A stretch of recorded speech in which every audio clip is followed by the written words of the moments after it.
और अब खबर अमेरिका से। डोनाल्ड ट्रंप राष्ट्रपति पद के लिए रिपब्लिकन पार्टी के आधिकारिक उम्मीदवार अब बन गए हैं। अमेरिका में रिपब्लिकन नेशनल कन्वेंशन जो हुआ उसमें डेलीगेट के पर्याप्त वोट हासिल करने के बाद ट्रंप की उम्मीदवारी का ऐलान हुआ है। ट्रंप कई महीने से राष्ट्रपति पद के लिए रिपब्लिकन पार्टी के संभावित उम्मीदवार माने जा रहे थे। कल मिल्वॉकी में पार्टी के सम्मेलन में शामिल प्रतिनिधियों के वोट प्राप्त करके आधिकारिक रूप से वो अब उम्मीदवार बन गए हैं। 2 दिन पहले ही एक रैली में उन पर हमला हुआ, हालांकि वो बाल बाल बच गए। एक गोली उनके दाएं कान को चीरती हुई निकल गई। ज्यादा जानकारी इस मामले में दे रहे हमारे सहयोगी उमाशंकर सिंह।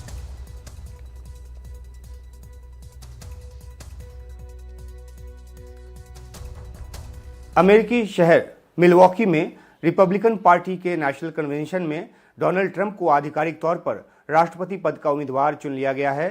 ट्रंप कन्वेंशन में कान पर लगी पट्टी के साथ पहुंचे। 13 जुलाई को उन पर पेंसिल्वेनिया के बटलर में एक रैली के दौरान गोली चली और एक गोली उनके कान को छेदती निकल गई, जिसके बाद उनका उपचार किया गया और इसी वजह से उनके कान पर पट्टी बंधी है। हमले के बाद ये उनका पहला पब्लिक अपीयरेंस है। पहली बार वो जनता के सामने आए हैं, अपने डेलीगेट्स के सामने आए हैं। ट्रंप जो है वो प्राइमरीज जीतकर रिपब्लिकन पार्टी के उम्मीदवार के तौर पर पहले ही मैदान में आ चुके थे, लेकिन अब नेशनल कन्वेंशन में डेलीगेट्स के वोट्स के जरिए उनकी उम्मीदवारी पर औपचारिक मुहर लग गई है।